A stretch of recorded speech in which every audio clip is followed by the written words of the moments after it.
Hey guys, welcome back to Goodie Graps. Today we're talking about our recap of Monday Night Raw. Dude, really? Right now? Sorry, hang on, I gotta take this. Hello? Triple H? What? Yeah, Casey, it's me, Triple H, Paul Levesque.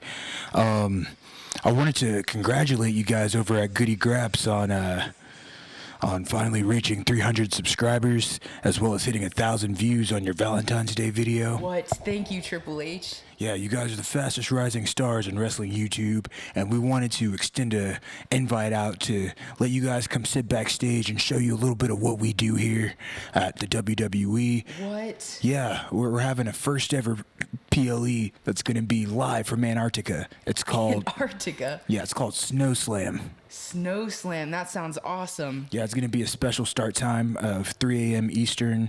What's the main event? We're going to have Jey Uso probably fight Chad Gable for the world title. And Okay. yeah, we're also going to have Ludwig Kaiser. He's going to be taking on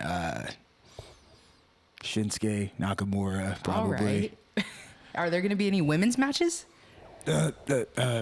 Sorry, you're kind of breaking Hello? up. You're kind of breaking up. Triple H? Something about women. Yeah, good things come to those who wait. But yeah, like we'll even let you meet Joe. Joe? Roman Reigns? No, not that Joe. Joe Hendry, actually. Yeah. I believe in Joe Hendry. But yeah, big time shout out to you guys, and keep up the good work, and hope to see you guys soon. Wow, thank you so much. Guys, Triple H just called to say congratulations for 300 subscribers. Clearly, the man knows talent. He's got his finger on the pulse.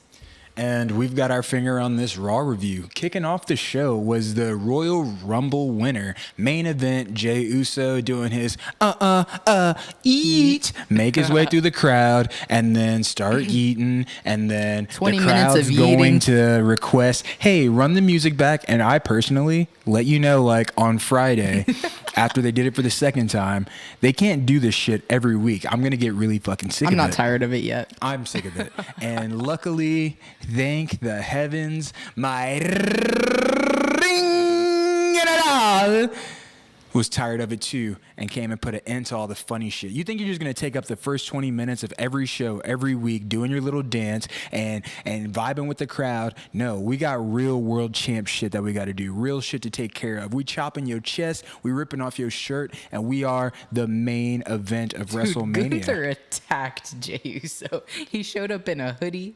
He pulled his shirt off. He fucking laid him out in the middle of the ring. It's official. Like we're getting Jey versus Gunther at WrestleMania. How do you feel about that? Honestly, I kind of saw it coming. I wasn't sure, how it would look if Jey challenged Cody for his title. So, I expected it, but I'm excited to see it still. I still believe that Jey can beat Gunther, and I think this would be an impressive time to do it. Yeah, I want to see Jey have his moment, but at the same time, I think that this, to an extent, does like keep the World Heavyweight Championship looking like more of a secondary prize. Yeah. I think that it's going to be one of those things where when you have Punk and Rollins and Cena and Drew all gunning for Cody's belt, it looks like the main belt. Like these guys are on your show and they don't give a shit about what's happening with your belt. And that just, I think, hurts Gunther a little bit. But at the same time, it elevates Jey. And I think every week that passes, Jey seems like more like he belongs in that main event. Definitely. And honestly, like it might be predictable.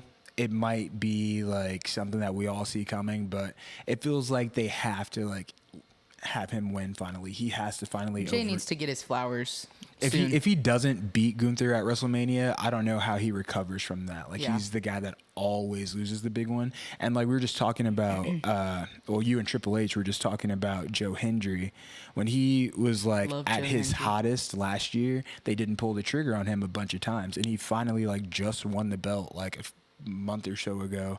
And it's like, okay, yes, like we got the moment that we've been waiting for, but like the ship has sailed and like we're on to other things. So like it's not like at its peak pandemonium.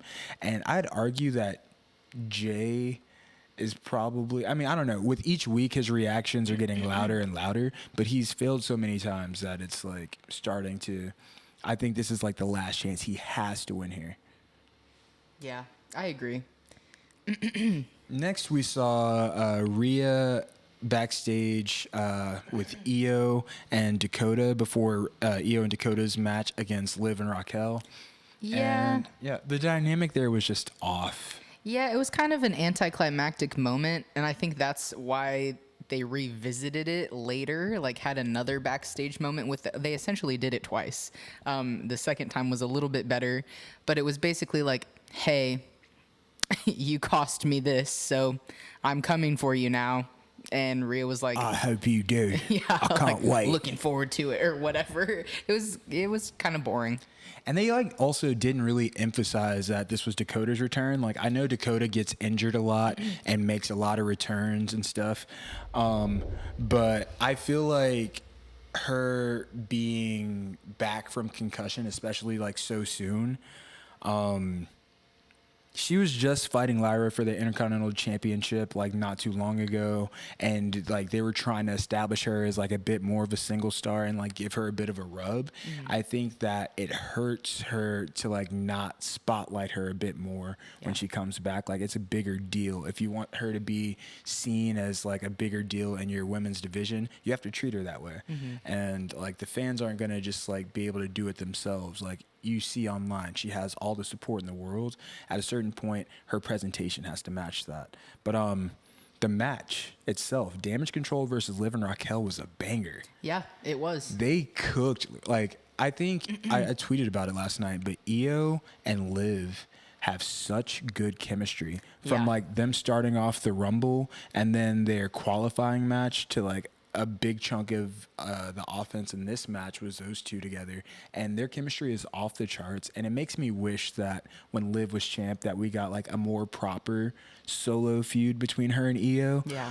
I think Io like has a case, like I say every week, as like the best wrestler in the world, but she really brings like the best work out of Liv. I think Liv has her best matches with Io, I agree. with Becky, and like it gives us like a chance to showcase like all that Liv has done and like how much she's improved. We talked about this a little bit last night, but like I know that they're trying to like build up Raquel and give her some heat like vicariously through Liv. I think the best way that like to get Raquel over is to have her turn on Liv and like turn Liv face. Liv is already popular. Everyone wants to cheer for her. She has a babyface moveset, and Raquel is big and strong. And like when she's big, strong, and smiling, no one gives a shit. Like let her be a bully. Let her like take out Liv and then go after Rhea. She seems like more of a threat if she like seems unpredictable and like I'll take out my own friend. What do you think I'll do to you?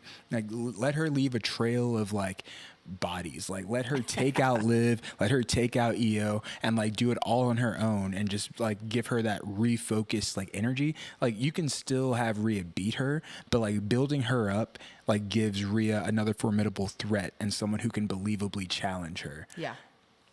I think she could easily be like the female Damian Priest, where like you are a believable challenge for any of the top guys. Like Damian Priest feels like he can go against Cody. He might not win, and like you're gonna keep the top guy, but like you feel like their reign is a little bit more in threat. Yeah, I feel like the she can stakes are be higher. like that for the women's division. Yeah.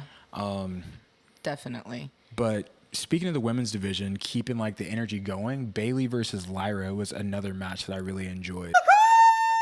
Bayley versus Lyra was a great match. I think we really got to see. It's always fun to see someone who you know idolizes. You know, they're in the ring with their hero and they just have a great match. It's always exciting. Unfortunately, Triple H, I guess he got his fill of Bird Gang this weekend with the Eagles win because Lyra, unfortunately, did not win. Shout out to the Bird Gang, though. Shout out to Lyra. I feel like big things are coming. They keep having Ivy Nile pull up on her, and like I think this kind of brings us to like one of the next matches War Raiders versus American Made. American Made is so stinky. Like, when they appear on my screen, I just like, PU. And like Chad Gable's off learning lucha somewhere. I guess they're like sending him off to Mexico to figure out how to beat luchadors. And in the meantime, like the three of them alone just don't have. As much as I dislike Chad Gable, yeah, the three of them alone have just no presence. They have no charisma. Like, Ivy seems a little bit unsure of everything she says. It's like she's trying too hard to be a heel. It's like there's people who, like, if you think of prime Alexa Bliss and her, or like current Liv, like their mean girl thing is just like so believable and like so like authentic. And Ivy, she feels like she's trying hard to like play a mean girl. It feels like you tell someone like, hey, do your best mean girl impression right now. She's like, hey, I'm coming for that belt. Also, you hanging out with these bozos? Well, I guess that you're not so different from them after all. And it's like, Lyra's friends with the Alpha Babes. yeah. And you know why? The Alpha Babes are fucking cool. They're and cool. Lyra's fucking cool. And that's what happens. When you're cool, you get cool friends backstage. The Creed brothers and Ivy are stinky. And when you're stinky, you get stinky friends like Chad Gable. But,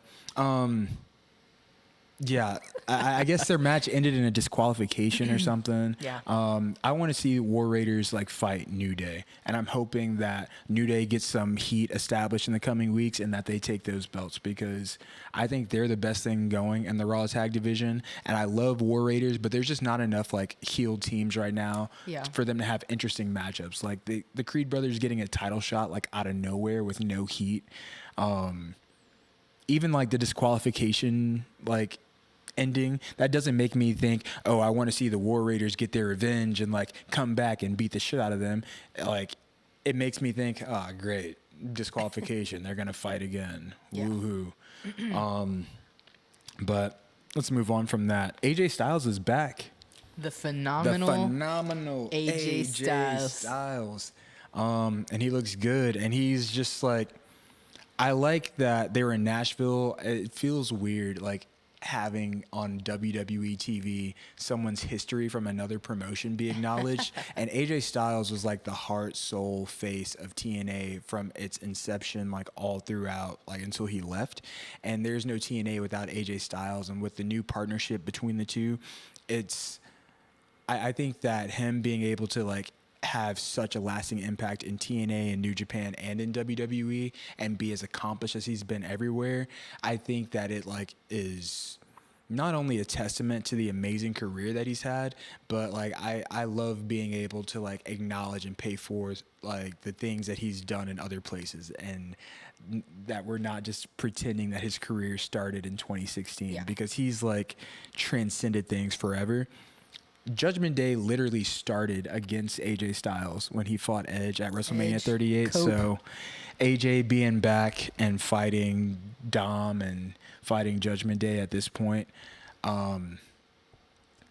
it doesn't really move me, but like Dom has improved so much in the ring since that time, and I think Dom versus AJ could be a fun match. And like I think the tension's starting to boil over. We saw like Finn backstage, and Dom's like, well, maybe we need a new member since you're never here. And the Judgment Day needs to break up. Something's gotta happen with them soon. I think that the Seth versus Finn match is going to be the catalyst for the breakup of the Judgment Day. Like the way that Finn was talking about, oh, Seth's falling apart and like going downhill. Like I think that that's foreshadowing a bit. And I don't know who ends up like, because when someone breaks up and a team breaks up, typically like they don't both remain like heels when they go their separate ways. Like someone's good, someone's bad. And I don't know who like out of Dom and Finn is gonna go be the face. But with Finn, I mean, Dom has heat that like no one else has, and Seth seems to be going towards a heel turn. So maybe this is like a babyface Finn is coming, and maybe with a babyface Finn he can finally like get his moment. But it just seems like he's buried so deep on the depth chart. Like he's under the likes of Sammy and like Kevin and like Priest at this point, and I don't think that he'll ever get his moment. But hopefully something good comes for Finn soon, because he's just amazing. He deserves it. Yeah. Next, we saw CM Punk out cutting a promo. As per usual. Yeah, I love that Punk he's a real worker. He's showing up, he's selling the match, he's talking about the chamber and all the things that they have coming up, and he's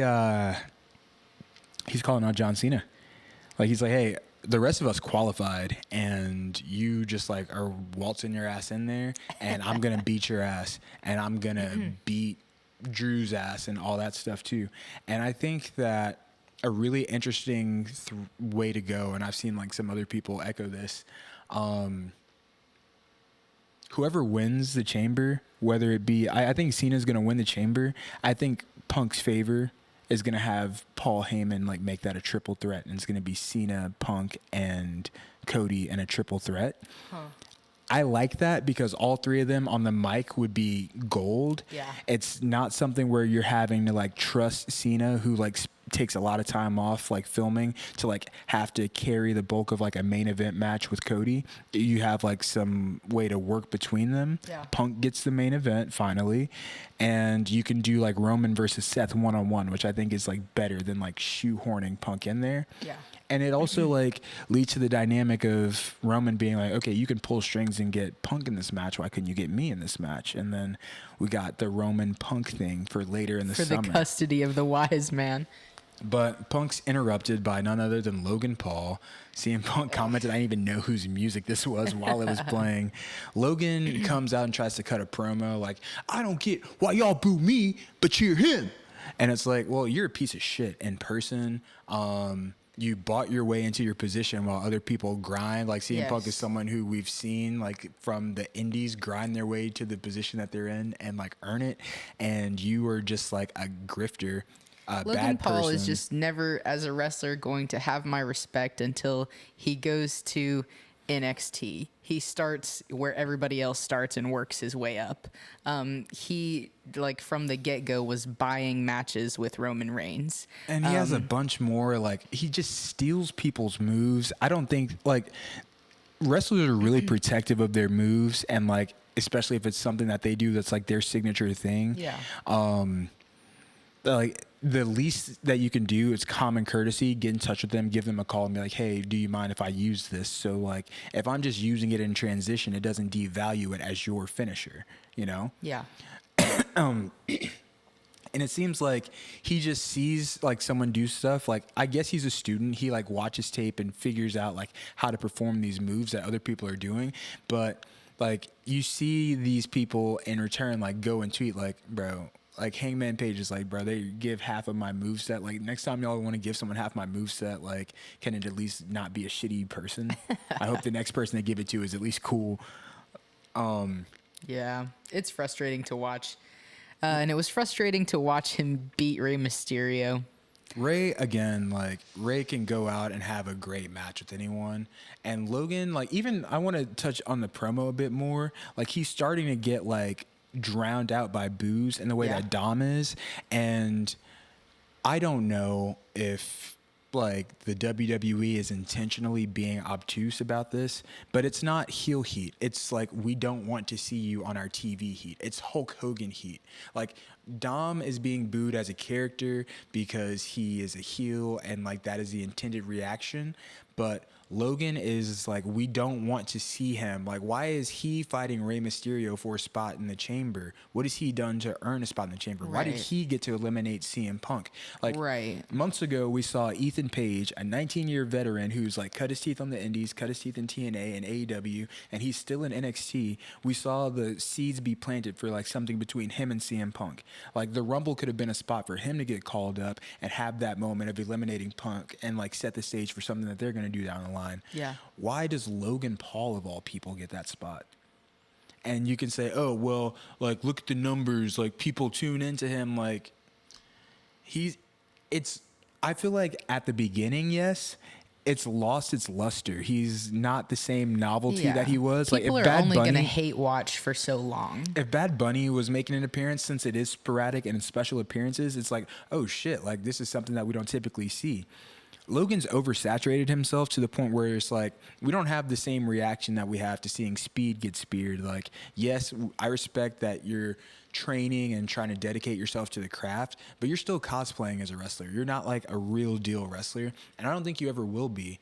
And I don't think that like you're going through the necessary steps to like pay your dues. And like at the end of the day, I'm just a fan. It's not my business whether or not he pays his dues and like how people react to him in the locker room. Like, I don't work with them. It's none of my fucking business. But just as a consumer, I don't like watching someone be rewarded and it not be based on merit and something that like hate they've seeing someone like earned. Waltz into a space that they don't deserve to be in. And yeah, it's just. But he's defeated Rey Mysterio, so now he joins the Elimination Chamber, which, if you think about the names, like, one of Seth or Finn is not going to be in there, but Logan Paul's in there. One of Damian Priest, Braun Strowman, or Jacob Fatu is not going to be in there, but Logan Paul is in there. Like, Logan Paul is going to be fighting Drew, CM Punk, John Cena, whoever else is in there.